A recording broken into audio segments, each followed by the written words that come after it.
오늘 함께 읽으신 이 말씀을 가지고 하나님이 택한 사람 두 번째 모세, 지난주에 이어서 모세의 두 번째 시간으로 함께 말씀을 나누고자 합니다. 부제가 있습니다. 산 위에서 인생을 바라보다 라는 제목으로 모세의 전반적인 삶에 하나님의 인도하심이 어떠했는지를 살펴보길 원합니다. 오늘 사실 모세도 사건을 보면 요셉 이상으로 다뤄야 될 내용이 많이 있습니다. 그러나 그렇게는 다 하지 못하고 오늘은 그래서 제가 한 번도 해보지 않은 그런 설교 방식이긴 한데 모세의 삶의 전체를 한번 보려고 합니다. 특히 산을 중심으로 해서 모세가 어떻게 인생을 살아왔고 어떻게 사명을 감당했는지를 함께 보려고 하는데 내용이 좀 방대하기 때문에 여러분들이 이게 놓치실 수가 있어서 제가 오늘은 특별히 친절하게 이미지를 준비를 했습니다. 그 이미지를 따라서 모세의 삶 전체를 함께 나눠보시면 좋을 것 같습니다. 사람이 마지막이라고 생각하는 시간이 다가오면 다들 이렇게 이야기를 하더라고요. 끝났다라는 생각이 들면 그 순간 지나온 과거들이 쭉 영화 필름처럼 또는 파노라마처럼 펼쳐지는 경험들을 이야기를 합니다. 바로 오늘 느보산에 서 있는 모세가 그러했습니다. 오늘 느보산에서 자신의 인생을 이렇게 쭉 정리하는 이 모세의 입장으로 우리가 함께 그 말씀을 살펴보길 원합니다. 먼저 첫 장면은 느보산에 서 있는 모세입니다. 고요한 정상에 한 노인이 서 있습니다. 흙먼지가 일어납니다. 한참을 말없이 땅을 바라보고 있습니다. 지금 모세가 바라보고 있는 이 땅은 요단강 서편, 그토록 모세가 가고 싶어하는 땅입니다. 그러나 그 땅은 모세의 눈에는 들어왔지만 밟을 수는 없는 땅이었습니다. 왜냐하면 하나님이 허락지 않으셨기 때문에. 도대체 왜? 아니 나에게 무슨 일이? 하나님 한 번만 저에게 기회를. 수도 없이 많은 질문을 하나님께 던져보았지만 그 역시 하나님이 왜 자신에게 이렇게 행하셨는지를 알 길이 없었습니다. 계속해서 간구하자 하나님은 더 이상 그 일로 나에게 이야기하지 말라라고 말씀하시고 그렇게 최후 통첩과 같은 말씀을 들은 모세는 이 느보산 정상에서 자신의 삶과 사역을 쭉 돌아보게 됩니다. 요셉의 삶이 그가 입은 옷으로 대변되었다면 모세의 삶은 모세가 올랐던 세 개의 산을 따라 펼쳐졌다 해도 과언이 아닙니다. 인생의 전환점마다 그는 산에서 하나님을 만났고 그 하나님의 인도하심을 받았기 때문입니다. 첫 번째 그를 하나님은 호렙산으로 부르셨습니다. 모세는 그 전까지 미디안 광야에서 양을 치던 목자였습니다. 이전에는 애굽의 왕자였지만 그것은 예전 과거의 일이었고 현재는 아무도 알아주지 않는 무명의 목자였습니다. 그런 무명의 목자 모세를 하나님은 호렙산 떨기나무 가운데로 부르시는 거예요. 불이 타고 있지만 타지 않는 이 떨기나무에서 하나님의 음성이 들려줍니다. 너는 내려가서 애굽에서 사람들의 손에서 이스라엘 백성들을 구원하라. 이제 가라. 그러자 모세는 대답합니다. 내가 누구이기에 바로에게 갑니까? 나는 자격이 없습니다. 말도 잘 못합니다. 몇 번의 실랑이가 이어집니다.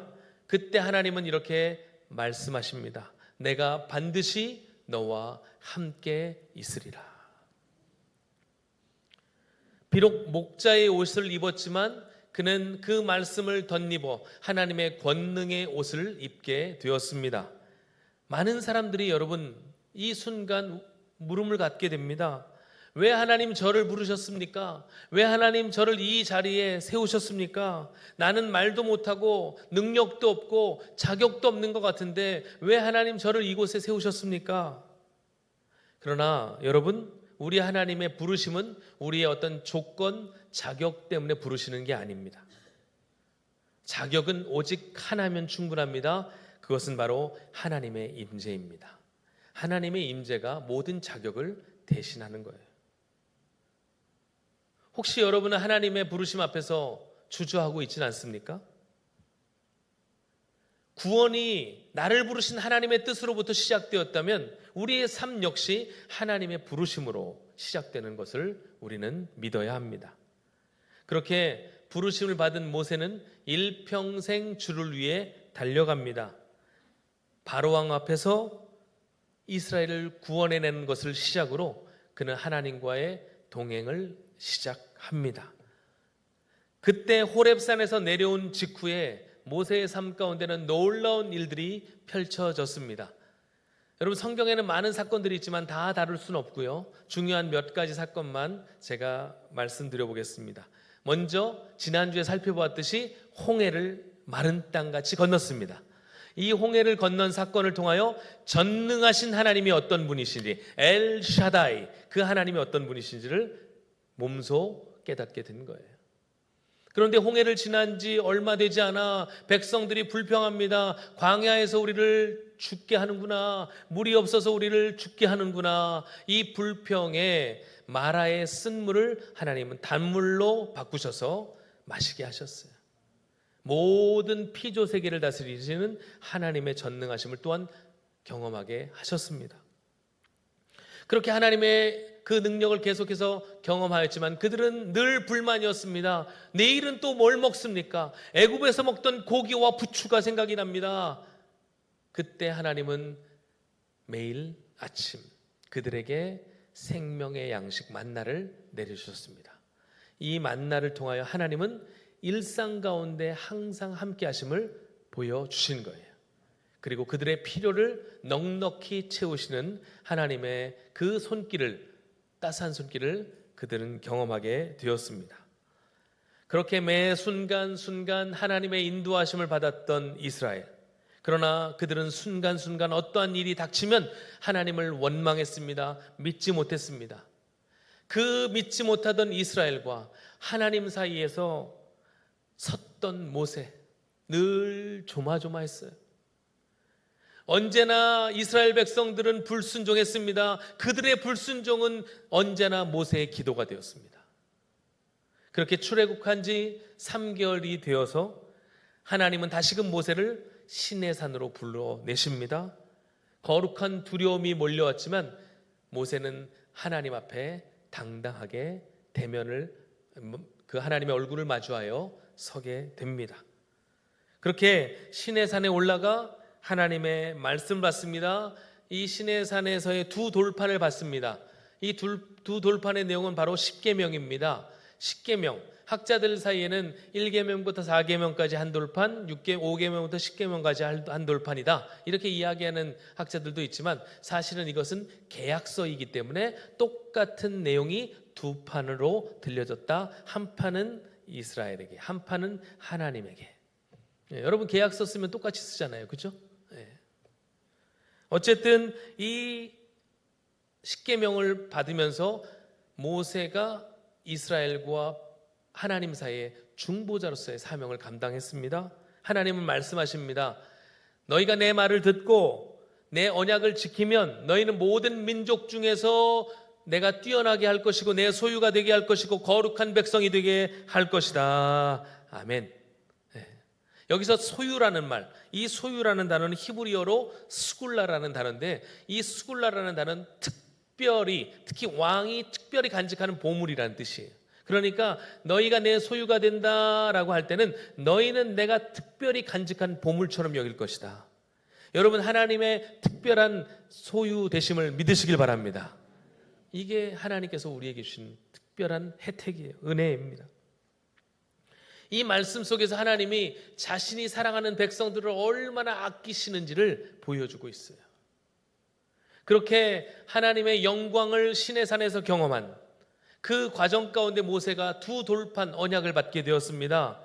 그리고 40일간 하나님과 동행하면서 그는 이스라엘 백성들이 공동체 안에서 필요한, 그리고 성막에 필요한 것들, 그리고 하나님 앞에 나아가고 오기 위한 그런 법들을 하나님으로부터 받게 됩니다. 40일간의 하나님과의 교제, 깊은 교제 가운데 모세는 너무나 감사하고 황홀한 시간을 보냈습니다. 그러던 중 문제가 발생하는 거예요. 어떤 문제입니까? 하나님이 부르십니다. 속히 내려가라.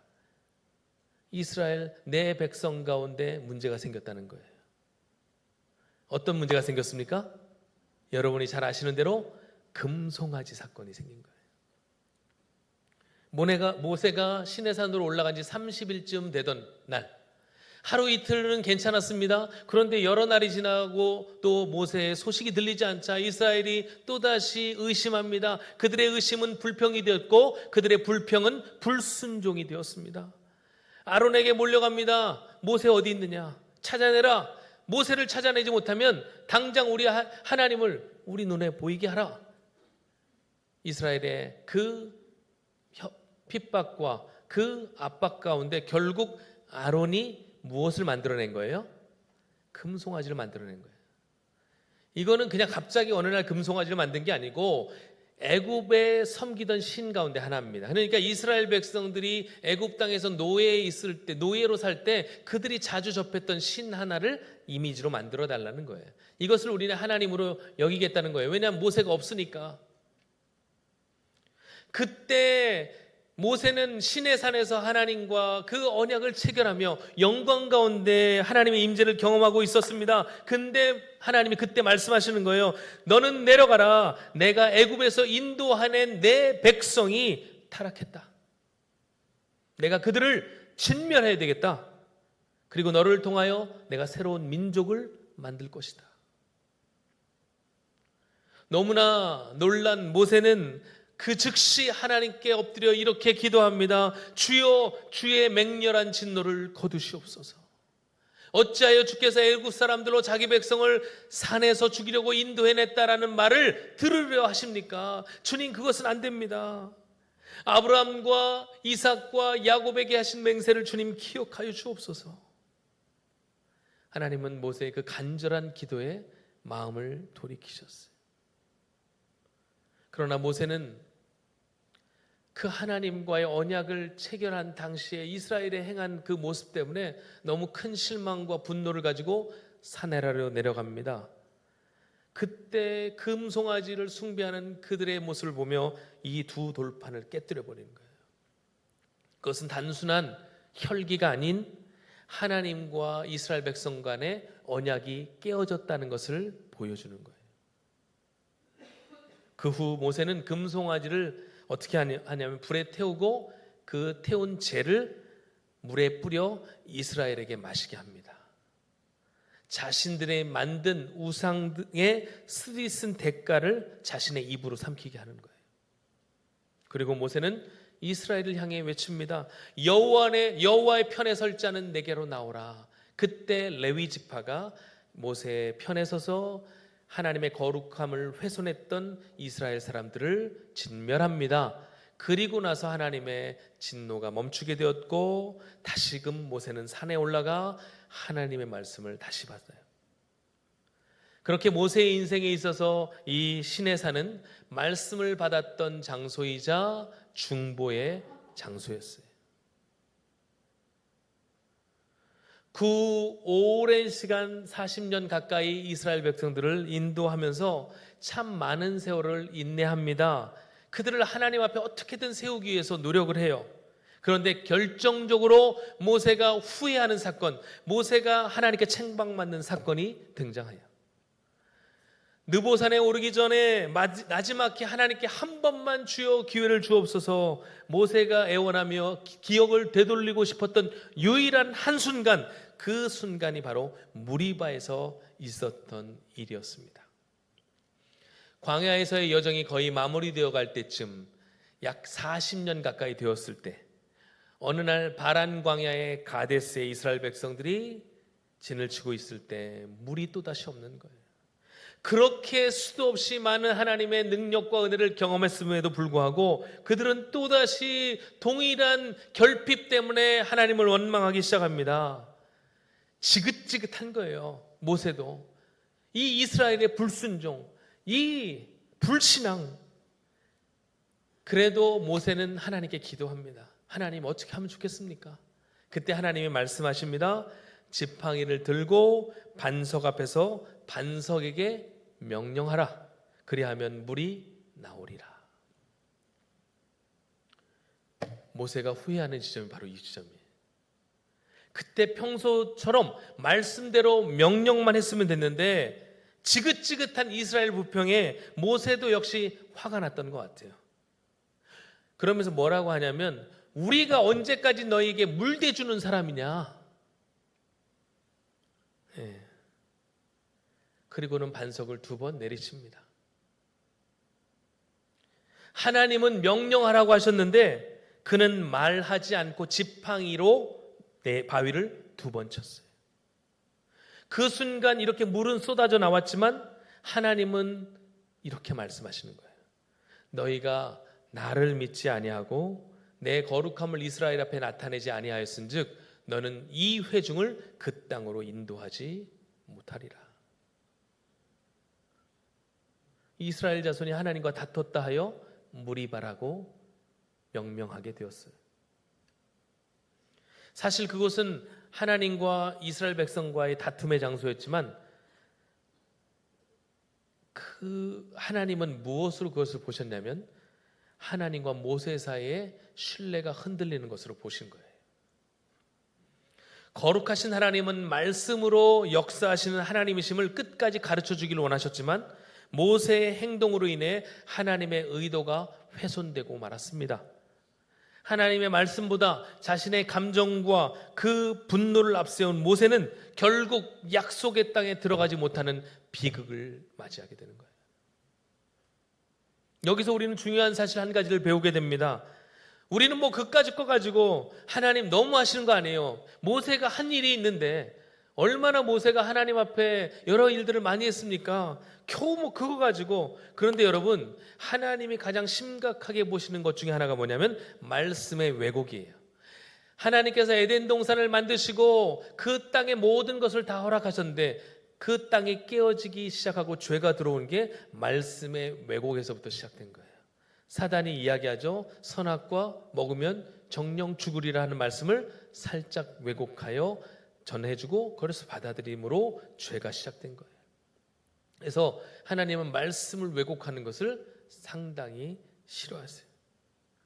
하나님은 분명 뭐라고 하셨어요? 반석에게 명하라고 하셨는데 모세는 어떻게 했습니까? 반석을 내리쳤어요. 명백한 불순종이죠. 또한 모세는 반석을 치면서 우리가 너희를 위해 물을 내랴. 내가 언제나 니네들이 물 달라면 물 주는 사람이냐. 요즘 같으면 만약에 선교여행 갔는데 우리 지체들이 또 우리 아이들이 청년들이 목사님 물 좀 주세요. 야 편의점 가서 사 먹어. 이렇게 하고 싶어요. 저는 니들 돈 있잖아. 가서 사 먹으라고. 네. 그거보다 훨씬 더 심한 상황이죠. 그렇죠? 네. 그러니까 마치 이 과정 속에서 물을 주시는 분이 하나님이 아니고 자기의 능력으로 물을 주는 것처럼 그렇게 비춰졌다는 거예요.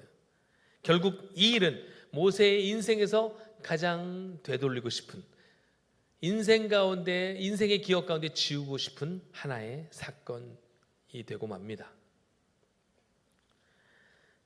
다시 느보산 정상에 서 있는 모세입니다. 그의 눈앞에는 길르앗에서 단까지 에브라임 산지와 온 유다 땅 네겝과 소알까지 하나님이 아브라함과 이삭과 야곱에게 주시겠다고 약속하신 그 땅이 끝없이 펼쳐져 있습니다. 그에게는 일평생 단 하나의 소원이 있었습니다. 그것은 하나님의 약속의 땅에 들어가는 것이었어요. 그러자 다시 한번 모세가 기도합니다. 주 여호와여, 주께서 주의 크심과 주의 능하신 손을 주의 종에게 나타내시기를 시작하셨사오니 구하옵나니 나로 건너가게 하사 요단 저쪽 아름다운 땅 그 아름다운 산과 레바논을 보게 하옵소서.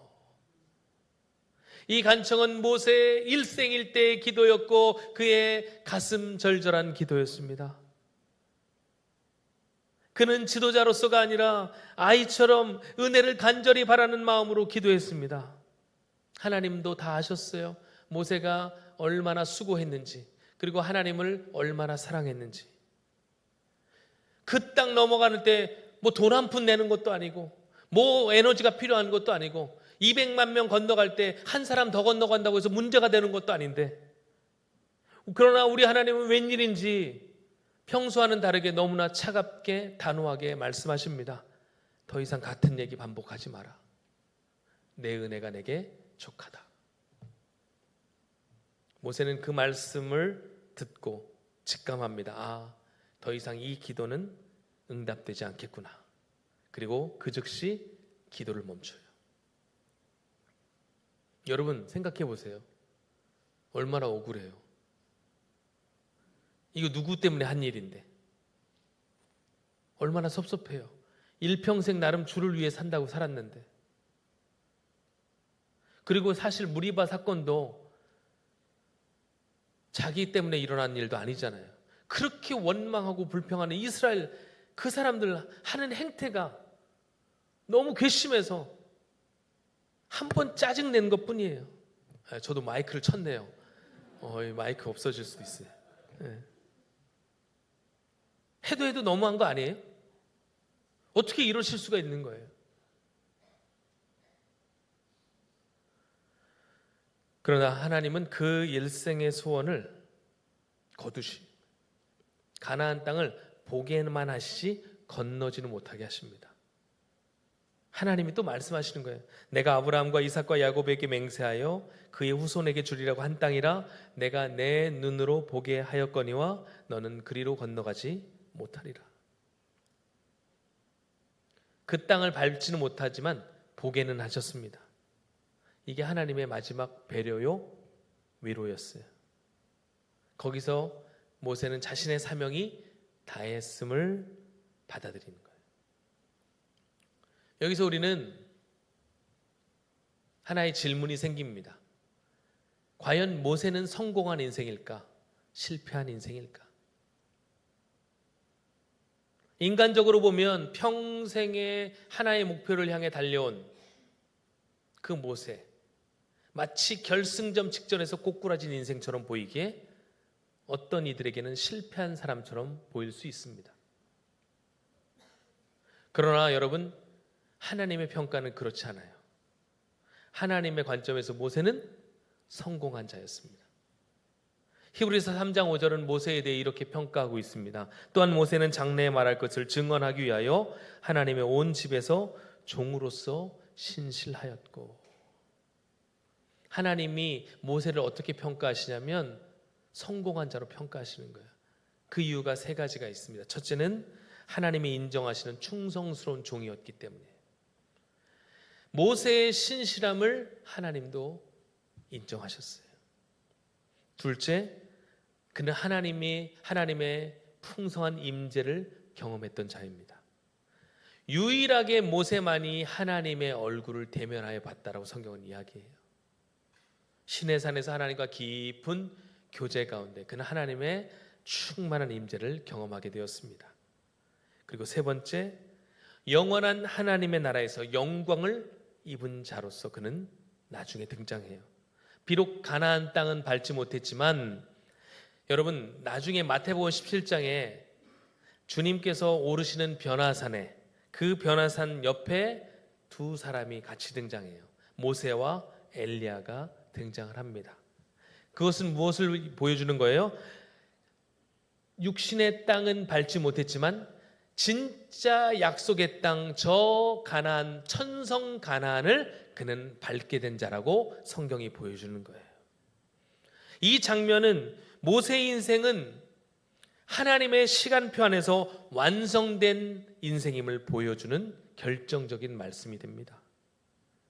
우리가 기대하는 목적지에 도달하지 못했지만 하나님의 임재 안에서 그는 세상을 마쳤습니다. 생을 마쳤습니다. 그러므로 모세의 인생은 실패가 아니라 동행의 완성임을 보여주는 거예요. 혹 여러분은 어떠십니까? 인생을 되돌아볼 때 여러분 어떤 결과를 이루지 못해서 여전히 실망하고 계시는 분 안 계십니까? 평생 기도했는데 이 정도는 들어주실 수 있잖아요, 주님. 그런 기도의 제목이 아직도 이루어지지 않음에 실망하고 계십니까? 이 과정 가운데 자주 실패하여 넘어지는 나로 인하여 나는 실패한 삶이야 라고 그렇게 생각하고 계시지 않으신가요? 중요한 것은 여러분, 하나님은 결과로 평가하지 않으신다는 거예요. 그 인생의 여정 가운데 하나님과 동행했는지가 하나님의 기준이 되기 때문에 그렇습니다.